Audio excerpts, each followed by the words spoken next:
Good afternoon. I'd like to welcome you to this week's webinar presentation.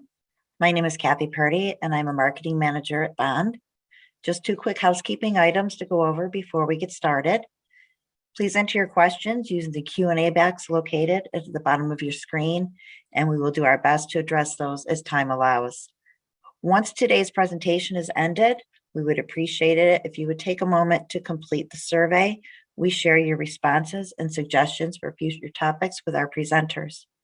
So I would now like to introduce the moderator for today's program, Adam Mastrolio. Kathy, thank you so much, and welcome to everybody who is joining us this afternoon. We have another great program for you today.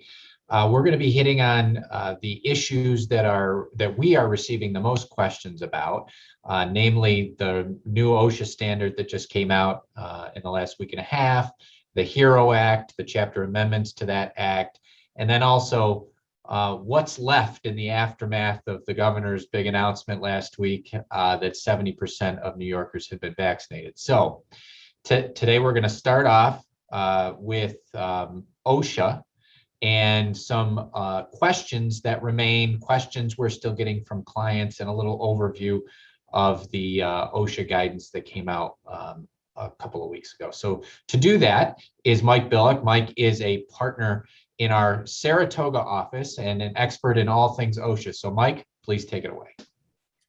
That's big shoes to fill. I will do my best.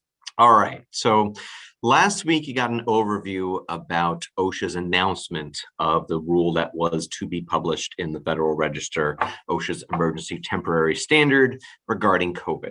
And we'll get into more details, but generally speaking, the rule itself is for healthcare employers where employees provide healthcare services. So as far as an overview of the rule, the requirements are that such employers develop a written COVID plan, that they do patient screening and screen and triage all clients, patients, residents, and people coming into the setting, that there's a lot in the rule about employers having to comply with various CDC guidance and procedures, which hopefully everybody's already doing, complying with CDC's isolation procedures and standard and transmission-based precautions. There are provisions in the rule about PPE, where employees having to wear face masks or respirators if they are providing care for those who have COVID or suspected to have COVID. There are requirements also for physical distancing and social distancing of employees to ensure that employees are 6 feet apart, to install barriers in areas where such distancing is not possible, although that is not required in patient care rooms or resident rooms. There are cleaning requirements in the standard, which are generally to follow the CDC procedures and guidelines for it.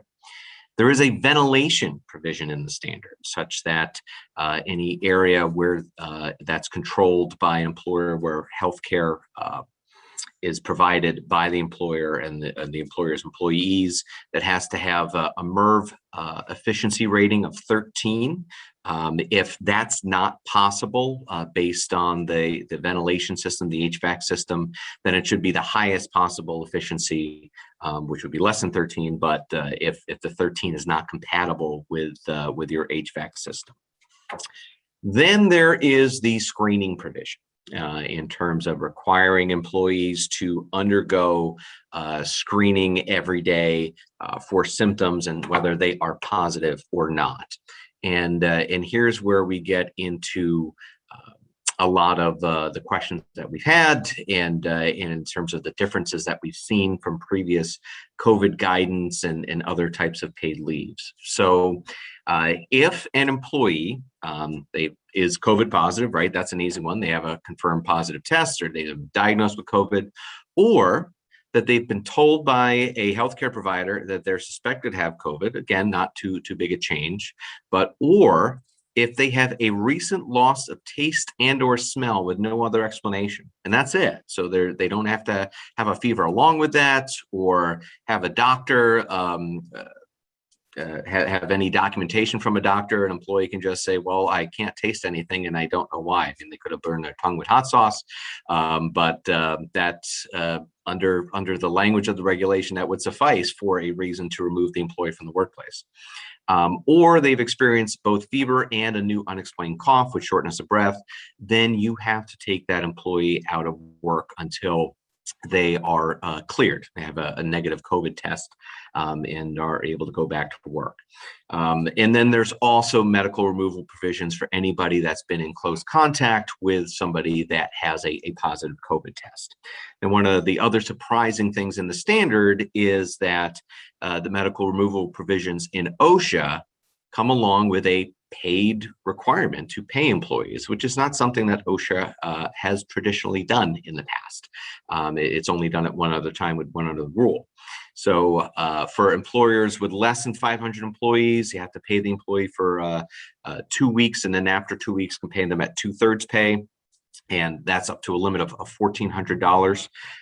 For employers with more than 500 employees, it's just you pay them their full pay up to a $1,400 cap until they come back to work. And so in those rare situations where you have an employee that continues to get positive COVID tests for whatever reason and can't come back to work, under this rule, you could have to continue paying the employee. So we'll talk about that in further detail as we get to the questions. One other provision in this rule is that OSHA states that employers must provide a reasonable time off for paid leave for vaccination and for any complications from the vaccination, any side effects from the vaccination, which is a little different from the New York COVID vaccination pay. Of course, an employee can take New York paid sick leave. So one question would be, well, is there an additional obligation now for additional pay? And this rule states that the pay that's required under this rule can be offset by any other pay that the employee is entitled to, whether from a state program or paid time off, an employer program. So as long as they get it, it's okay. It doesn't add to that, create an obligation to give any more pay than they wouldn't already have gotten if they were going to get it anyway. So the big question, because OSHA published this on their website on June 10th and said this will be effective when it's published in the Federal Register. And checking every day, and it wasn't published in the Federal Register up until yesterday. So it was published yesterday. You think they would have published this pretty much sooner. It is an emergency temporary standard after all, but they waited 11 days to do so. So yesterday is the effective date. So a number of the provisions go into effect yesterday, such as that the screening provision and the MRP provision for the medical removal protection benefits and paying employees as necessary. Most provisions employers have until July 5th to come into compliance, 14 days after it was published yesterday. But for any employer that's there are the ventilation and physical barrier requirements, and also there's a requirement to train employees on this standard on COVID and things of that nature. And you have 30 days from publication to so until July 21st to do that training and install any physical barriers, come into compliance with ventilation and things of that nature. Another big question that we have gotten is, how long will this standard be in effect? So this is a temporary standard. These are not issued very often. So it's been a long time since I took administrative law in law school, but you have one of these little lessons in rulemaking. So Congress has the authority to pass laws, and it can delegate that authority to agencies like the Department of Labor and OSHA to make rules. Now, but in order to do so, an agency normally has to go through this long process. You've had a lot of these webinars, and maybe you've heard before that the normal process is for an agency to issue a proposed rule and say, hey, this is what we'd like to do. Anybody that's affected, employers, employees, unions, et cetera, please submit your comments. We will take those into consideration. We'll submit this to the budget office, so on and so forth. We might change some of these provisions. We might decide not to issue this rule and get that, it's called notice and comment, and get that information from the community. However, for something like an emergency rule like this, and that takes a lot of time, OSHA can issue an emergency rule, but only on a 6-month basis. So the longest that this can last, OSHA anticipates this will last until December at the latest. OSHA could decide to rescind it before then, or say that it's no longer in effect. Well, as I said, these don't happen very often. And this rule very well may be challenged. I checked this morning, it hasn't yet been challenged. OSHA hasn't issued an emergency standard since 1983. That was the asbestos standard, which was successfully challenged in court, and it was enjoined. OSHA has issued 9 emergency standards. 6 of them were challenged, and OSHA succeeded in issuing only 1 of those. So I mentioned before that notice and comment period is very important in order for an agency to be able to issue a rule. But in order to do so, OSHA has to show that it would be impractical or contrary to the public interest to do so, and that COVID is currently so dangerous that the agency can't take the time to go through notice and comment rulemaking. But obviously, we're at a much different point now than we were many months ago. So if this is challenged, and I would think that it will be, OSHA may very well be enjoined from enforcing this rule. And if and when that happens, we will obviously keep you posted. So that's a long way of answering the question, how long will this be in effect? 6 months at the latest, and it's quite possible in the next few weeks we may find out that this may not go into effect. So we will have to see. And obviously we've got a lot of questions of does this affect my workplace? It does not affect most non-healthcare workplaces. It can affect your workplace if you provide healthcare services or healthcare support services. So, we've gotten a question from a client already. Well, we've got a clinic on site. So does it affect us? And we don't have our employees do the clinic. It's a vendor that does the clinic. Well, in that case, the answer is it affects you somewhat, because it doesn't affect any of your employees, because it would be the vendor and the vendor's employees that provide those healthcare services that it affects. But if you own that building where the clinic is, then you have those responsibilities, those ventilation responsibilities under the standard, to make sure that the ventilation is of an efficiency as required by the standard. We've gotten questions about the paid leave provision. Well, and especially not just that, but how do these correlate with New York State's requirements? Now that is New York State preempted by OSHA? Is OSHA preempted by New York State? And the answer is currently neither, unless there is any provision that where the New York State requirement is directly contradicted by OSHA. That would be the only situation in which OSHA requirement would prevail. In most of these, it's a situation where they have the same requirement, or one is higher than the other. And in that case, they're not contradictory. You have to go with the higher standard. So you're comporting with both New York State requirements and with OSHA requirements. So with that, I think I'll stop with my update for now, and maybe let the next person go. And meanwhile, look at these questions, and can always circle back if you want to come back to me for more drinking out of the OSHA fire hose. Mike, thank you. Just I've seen a lot of questions that I think we can address pretty easily. This only applies in the healthcare setting, correct? Correct. Okay, so that's one. The other issue that we've seen a lot in the question is, how is OSHA defining healthcare setting? Is there a definition in the standard that employers can look at?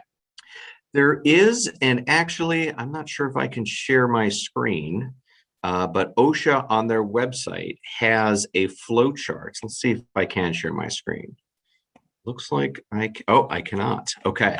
Well, on OSHA's website, and we can also send this around to participants, there is a flow chart that OSHA has to navigate through the standard of whether your workplace is covered by the standard. And it's a very helpful resource to have and to use. Actually, Mike, if you don't mind, we have a chat. You can put the link right in the chat, or we can do that for you. Gotcha. All right, I will do so. Awesome. All right, so that answers almost all of the questions that were directed at you. So thank you again. Okay, let's move on to the other topic that we've been getting tons and tons of questions about, particularly in light of the governor's announcement last week. And that is the HERO Act and how it impacts employers now and going forward. So to discuss that is Stephanie Fedorka. You've seen Stephanie on here before talking about the HERO Act. So Stephanie is going to give us an update on what's going on and what is relevant for all of you.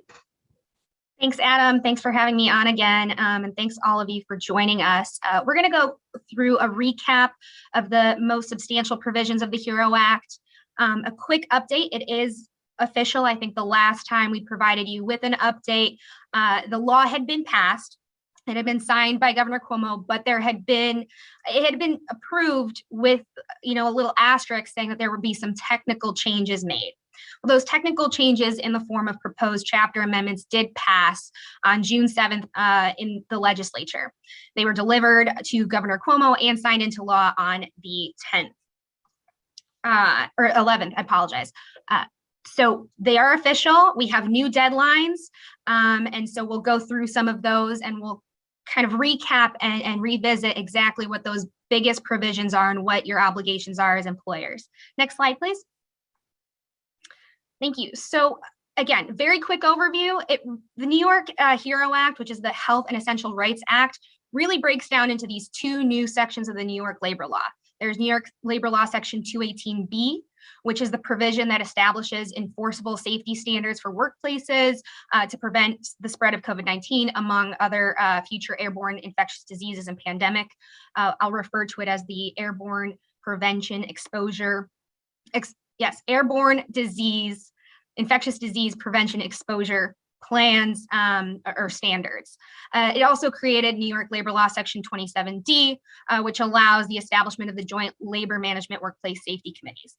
So that's how we keep them separated. There's some different provisions as contained therein in each respective section, including a difference in what an employer is. Notably, all of the HERO Act just applies to private employers, but the New York Labor Law Section 218B has a slightly different definition of employer than 27D, which we'll get into and revisit again. Next slide, please. Thank you. So with respect to New York Labor Law Section 218B, which has to do with the Model Airborne Infectious Disease Exposure Prevention Plans or standards, it tasks the New York State Department of Labor in consultation with the Department of Health to develop and publish these model standards. They will provide one general prevention standard, which essentially applies to all work sites that are not specifically identified in a more specific industry standard or model plan. And then they will develop specific industry prevention standards. We don't know exactly what industries those will be at this time. I can't imagine that they will be vastly different from the reopening type of guidance and classifications there. But essentially they will, they gave us two clues as to what types of industries are going to be given their own model plans. And one of them is industries representing a significant portion of the workforce, again, very vague, very broad, or those with unique characteristics requiring distinct standards. So that's what we have to work with right now. So, unfortunately, we can't say with any certainty exactly which industries are going to have specific ones and which ones might have, just have to rely on the general prevention standard. They'll be published in English and Spanish, among other selected languages, which will be important for the notice provision that we'll talk about in a little bit. Next slide, please.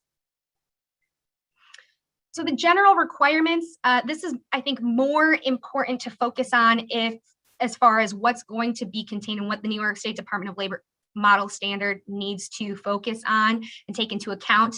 It's really only important for employers who might have to develop their own alternative plan. So I won't harp too much on this, but essentially it needs to take into account the types of risks at the work site, distinguish between different areas and different levels of airborne infectious disease exposure, and then differentiation between when there's a state of emergency that's been declared or not, as it pertains to an airborne infectious disease. Next slide, please. Specific topics that will be included in these and addressed in these prevention plans, employee health screenings, face coverings, PPE, hand hygiene, cleaning and disinfecting, social distancing, a lot of what we saw in the reopening guidance really, but it is an enumerated list of what must be included and what will be included and addressed in those model standards and model plans. Designation of one or more supervisory employees to enforce compliance with the prevention plan and standards. Verbal review or training of the standard is also going to be required. Next slide, please. And they also have to include an anti-retaliation provision. So here are the 4 specific protected activities that are explicitly provided in the HERO Act in the Section 218B. So some of them are, I think, your common retaliation or protected activity type of things, like exercising your rights under the plan, reporting violations or inconsistencies, seeking intervention to try to, if there's an inconsistency with not abiding by the prevention plan, or if there's any guidance out there. For example, if an employee says, well, we're supposed to be wearing masks or social distancing and no one's enforcing that, or we don't see that that's happening. Those types of activities are protected. And then the last one, number 4, I think is the big one, which is protecting employees who refuse to work under a very limited situation, but I think it's a big one nonetheless. So where an employee reasonably believes that such work exposes him or others to an unreasonable risk of exposure to an airborne infectious disease due to the existence of working conditions that are inconsistent with the prevention plan, laws, rules, orders in place, provided that the employee has, or an employee representative has notified the employer of that inconsistent working condition and the employer failed to cure the condition, or where the employer had or should have known about the inconsistent working conditions and then maintained the inconsistent working condition. Then if employee refuses to work under those conditions, they are protected from retaliation. Next slide, please. So here are the new deadlines for this section 218B. Again, the new effective date is July 4th, which is a holiday and it's also a Sunday. So probably more about the 6th, since Monday may be off. Again, covered employers are just private employers. There's no size threshold with respect to this section. So there's no distinguishing between small employers or large employers. Time to adopt the compliant airborne infectious disease exposure prevention plan. So the first thing I think that employers have to comply with is going to be adoption of this infectious disease exposure prevention plan. So how this breaks down is that the amendments provided this kind of rolling deadline where employers have 30 days from when the New York State Department of Labor publishes their model planner standards.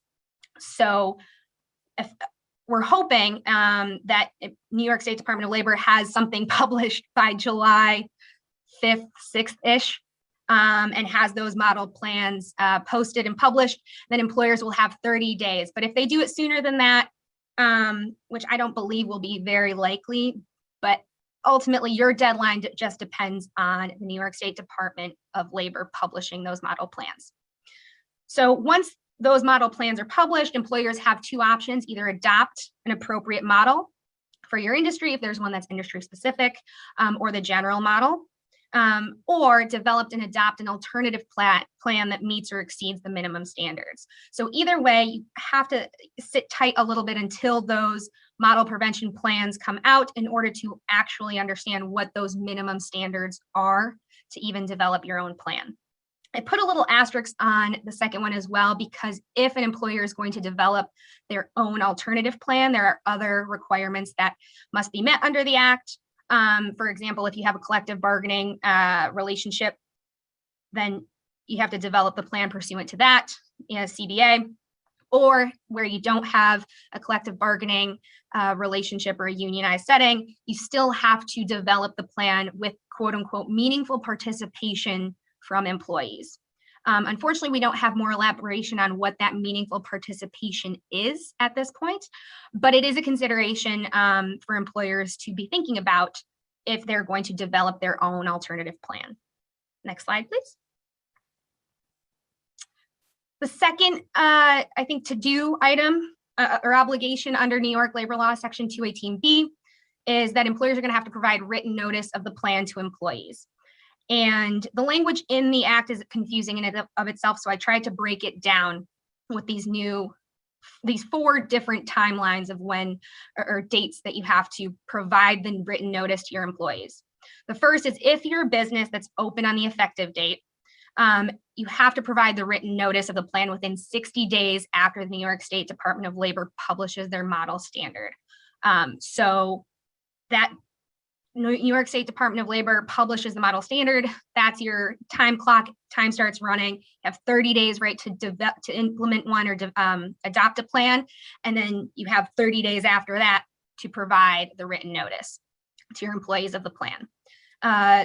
You also have within 30 days after adoption of a plan. So I think this can get confusing, but reading it as a whole, if you either change your plan down the road or say you're not in existence at this point in time, maybe it's, you're planning to open a business in November, way after this deadline, then you would have 30 days after the adoption of a plan to provide the written notice to your employees. You also have to provide written notice of the plan to the employees within 15 days after reopening, after a period of closure due to airborne infectious disease. So if you're shut down for any reason because of something like COVID, you would have to provide notice again within 15 days after reopening, and then upon hire to newly hired employees. There's a posting requirement as well. So this plan needs to be posted in a conspicuous place in each work site. And if an employer has a handbook, an employee handbook, this plan also must be included in the handbook as well. Next slide, please.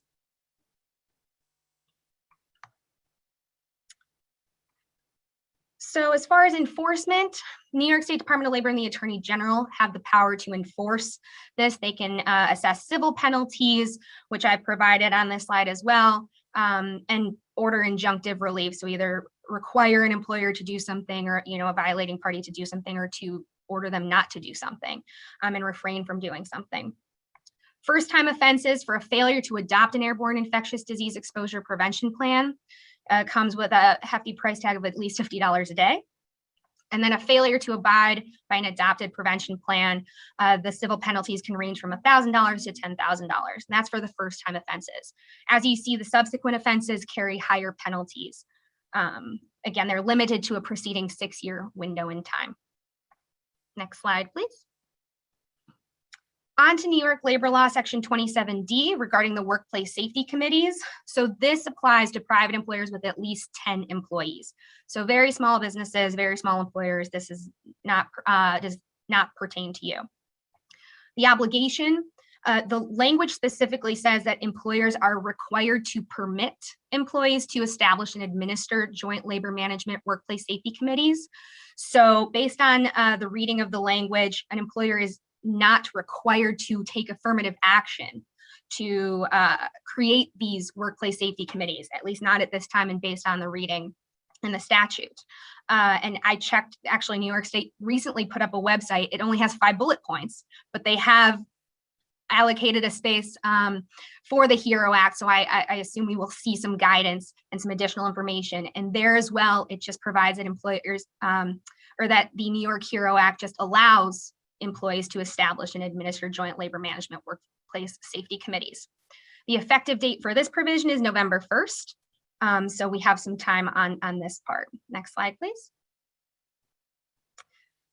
Some of the requirements, if an employee or if a group of employees want to establish and administer one of these workplace safety committees, there are certain specifications that must be complied with. For example, they must be composed of at least 2/3 non-supervisory employees, must be co-chaired by a representative of the employer and a non-supervisory employee. Selection of the employee members has to be buy-in from among non-supervisory employees. If there's a collective bargaining in place, the collective bargaining representative is responsible for the selection. Employers are prohibited from interfering with the administration or the selection of these members, these non-supervisory members to these committees. Next slide, please. So there's like I mentioned on the prior slide, there's a prohibition on employer interference. Employers can't interfere with the selection of the employees or with the performance of authorized duties, which we'll talk about, I think, on the next slide, or if not, the one after that. Next slide, please. So here are the authorized duties. The statute provides these enumerated list of duties that these workplace safety committees can do. They can raise health and safety concerns, review policies put in place, required by any provision of the chapter relating to occupational health, safety and health, and provide feedback on those policies, review adoption of any policy in the workplace in response to any health or safety law, ordinance, rule, executive order, directive, etc. Participate in any site visit by governmental health and safety agencies unless otherwise prohibited by law. Review and report reports filed by the employer related to health and safety of the workplace, and regularly schedule a meeting during work hours at least once per quarter. The chapter amendments did clarify that that is capped at up to 2 hours, that meeting, quarterly meeting. Next slide, please. There's also a training provision. Employers must permit that safety committee designees attend training on the function of worker safety committees, rights established under this new section of the law, sections 27D, and introduction of occupational safety and health. The proposed amendments clarify that this training is limited to a max of 4 hours, but it's still unclear exactly how that, if there's any other limitations to that, if it's one time per employee, one time, or something else. And it must be paid. Next slide, please. There's retaliation provisions as well with respect to 27D. Employees are protected for participating in activities or establishing a workplace safety committee, and it incorporates existing remedies under Article 7 of the New York labor law with respect to retaliation. So there's civil, someone can bring a lawsuit, there's a private right of action. There's also New York State Department of Labor enforcement provisions as well. Next slide. With respect to collective bargaining agreements, obligation under either section, the 218B or 27D, are waivable, but in order for the waiver to be valid, it must explicitly reference the section. And nothing in either section diminishes the rights, privileges, or remedies of an employee under an existing collective bargaining agreement either. Next slide. So the key changes from the chapter amendments, I think worth highlighting, is it narrows the scope of liability for employers under that first section that we talked about, New York Labor Law 218B. It provides a 30-day notice requirement and opportunity for the employer to cure. So, and what it did is it created a private right of action. So employees under limited circumstances could bring a lawsuit to enjoin an employer from essentially violating the requirements of 218B and fix those deficiencies, either be compliant with their prevention plan or whatever the standard is at that time. So what it did is the chapter amendments narrowed that liability and that scope of liability further. So employers have to provide 30-day notice to the employer of the violation, and it gives the employer an opportunity to cure. Until those 30 days have run, the employee is barred from bringing a lawsuit, except where there's a very narrow exception to where if an employer says, I'm not going to fix it, essentially, then the employee doesn't have to wait the 30 days if they know that the employer is not going to do anything to cure cure the violation. If an employer cures the violation, then the employee is barred from bringing a lawsuit.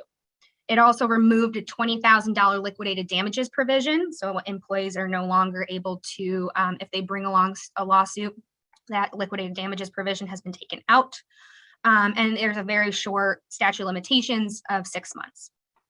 For New York Labor Law 27D, chapter amendments provided some clarification where there's one committee per work site. If an employer already has a workplace safety committee that complies with the other requirements of 27D, then there's no additional obligation to create another safety committee. And as I mentioned, the max of 4 hours for the training and 2-hour max for the quarterly meetings. Next slide, please. So just to wrap up, here's a little bit of my to-do list. I think right now, since we're currently waiting for the New York State Department of Labor to publish those model standards and model prevention plans, I think employers need to develop a plan as far as how the organization is going to evaluate the model prevention plans and how they're going to decide whether to adopt one of the model plans or whether it's more appropriate to adopt an alternative that may be more tailored to your workplace and the exposures in your workplace. Noting that there's obligations for bargaining or for meaningful participation from employees if an alternative plan is going to be developed and implemented. Designation of the supervisory employee. Who's going to be in charge of compliance with the adopted prevention plan and guidance and stay up to date as things develop. Budgeting, I think there could be some potential for additional expenditures that employers have to consider with respect to compliance, right? PPE, cleaning, training, time off, et cetera. So budgeting should be thought about.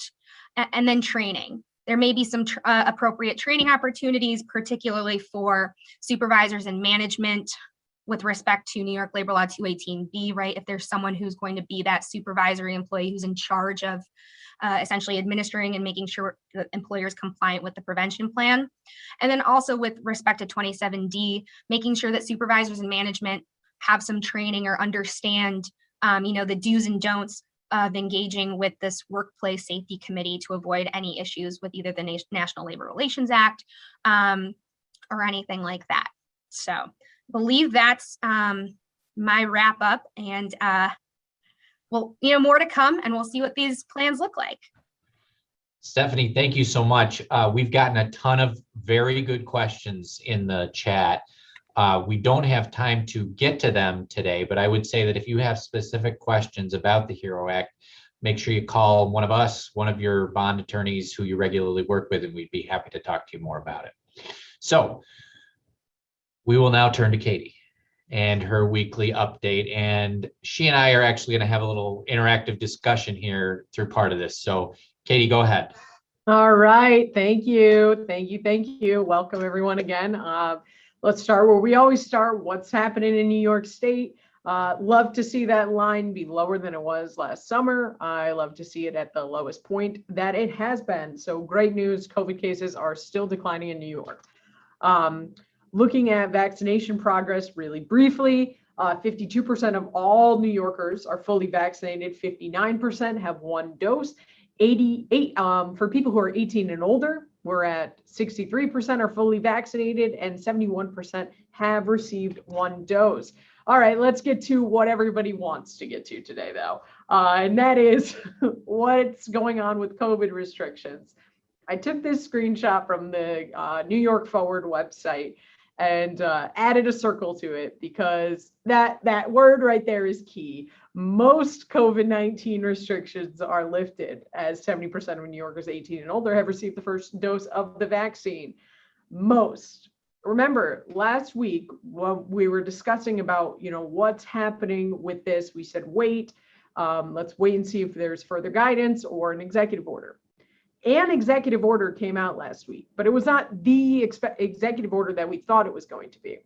Instead, what the state has done is they are having the Department of Health take charge of this and say that the guidance is archived. So the reopening guidance for virtually every industry that had to follow it earlier is now archived. So it's now considered optional.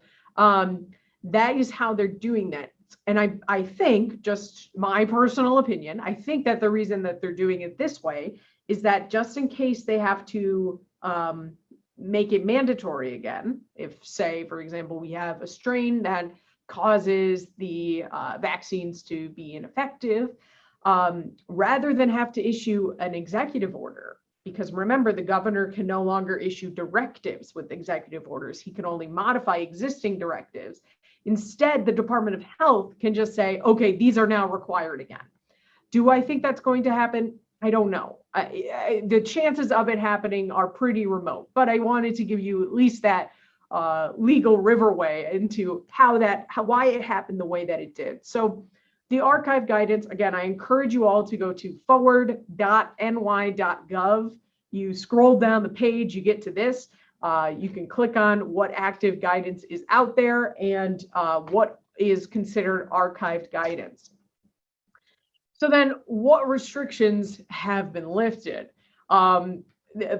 Where the reopening guidance remains in effect, it is for the following industries: fairs and festivals, large-scale performing arts and entertainment, and those are considered to be indoor venues or even outdoor venues in some cases, with over 5,000 people that may attend, pre-K through 12 schools, professional sports, and public transportation. It also includes, obviously, healthcare facilities. They didn't have this, the COVID guidance, reopening guidance that many other industries have. They have their own set of guidance. Those all remain in effect. What's the good news here? For everyone where the guidance is archived, no more health screening. I know lots of people are going to be very joyous to hear that. No more health screening. You don't need to collect contact tracing information from visitors that arrive either anymore. The contact tracing program is still around. It's still happening. You just don't have to collect that information anymore. Additionally, one of the questions in the chat was, what about office lunches? You can do that again. That is fine. But remember, and we'll talk about it on the next slide, there are still rules that exist. This was the executive order that came out last week. It was Executive Order 202.111. We've gone through a lot of these. It said, it was very short. It said that no more capacity limitations exist on indoor gatherings except at large scale venues. Again, large scale venues are those that have 5,000 or more that may be seated. So what restrictions remain? Unvaccinated people have to continue to wear masks. They have to continue to social distance. All of the executive orders remain in effect. Okay, the rest of them still remain in effect. It's just that you don't have to follow that guidance document anymore. So what does that mean? If you are a nonprofit, for example, that relies on this virtual meeting provision in the executive orders, that's still in effect. And the executive orders have been extended until July 5th. I do think that the state of emergency will continue to be extended. The federal state of emergency, for example, is in effect until at least February of 2022. New York will likely continue to keep the state of emergency until the winter or until we reach a certain threshold of people who've been vaccinated. We're not there yet. But remember, baseline rule here is unvaccinated people still have to be wearing masks. They still have to be social distancing. So you can use the honor system. Based on what your type of industry is. I'm just going to say, broadly speaking, many of the attendees here will be using the honor system or can use the honor system. For example, if you're having a lunch, an office lunch, you want to, have signs out that say unvaccinated people, clearly communicate to your employees that unvaccinated people have to continue to wear masks. You can also ask people for proof of vaccination, as we've discussed on prior webinars. And don't worry, Adam and I are going to go into more detail about this at the end of this, my quick update for the rest of it. So don't worry, we'll be getting to more of your questions about what it means and what you have to do as an employer. Really briefly, the graduation guidance has changed for those who are school administrators on the line, and for those who have a child who's graduating this year, congratulations that you've made it through this, the past 2 school years of just horrifying for you. But many of the restrictions no longer apply to graduation ceremonies. Again, it goes down to that. Are you in a place where you're going to have 5,000 or more people indoors, over 5,000 people indoors?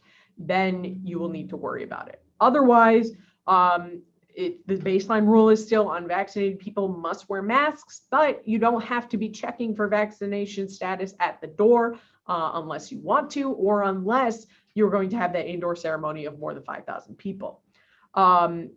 If you are doing that, then unvaccinated people will have to show proof of a recent negative COVID test. Finally, for my slides, I just wanted to throw some of these out there. The governor, again, the end of the legislative session, we saw 600 bills pass at the end of it. So there's lots of bills for the governor to sign. He's signed about 70 in the past week. So I wanted to just really quickly bring some of them to your attention. The safe staffing ratio legislation that was signed by the governor that applies to nursing homes and hospitals. Schools who could not operate for the full 180 days of the year because of COVID will not experience financial harm. And then finally, something I personally liked, I like to just throw in a random one, the increased oversight by the Department of Agriculture and Markets over beekeeping. You love to see it. So Adam, let's have a conversation then about more of the issues with the restrictions being lifted and what does it mean for all of you that unvaccinated people still have to be wearing masks. Okay, so we're getting a ton of questions in the chat, and I'm going to try to address them. Katie and I had a couple of questions pre-planned, but I'm going to throw some at her that we haven't discussed because I know she knows the answer. So let's start first with, can I continue screening and can I continue other health and safety precautions if I want to? That is correct. Yes, you can. The answer is yes. Can I enforce a masking policy for unvaccinated people? Yes. Can I require that employees who are not vaccinated socially distance and wear masks? Yes. Can I enforce a masking policy that I have kept in place voluntarily? Yes. In other words, yes. I'm still requiring masks. Can Absolutely. I enforce that policy? Absolutely. Do unvaccinated individuals need to socially distance? Yes. In most circumstances, there are some limited weird circumstances where they don't, like at the graduation ceremonies, for example, if they've received that negative COVID test or, otherwise, even at the smaller ones, they don't have to be social. They don't have to be in that separate vaccinated section, but otherwise unvaccinated employees and patrons should be social distancing. All right, and we will stop there for today. We want to respect everybody's time, but we will obviously have more discussion about this in the future. And if you have questions, as always, feel free to reach out. We're happy to answer them. Sometimes the time doesn't allow it, but we always have more time for you if you reach out to us individually. So thank you again for attending today. We appreciate your continued participation and attendance at these weekly webinars, and we'll continue doing them for you. So thank you. Have a great day. We'll see you next week.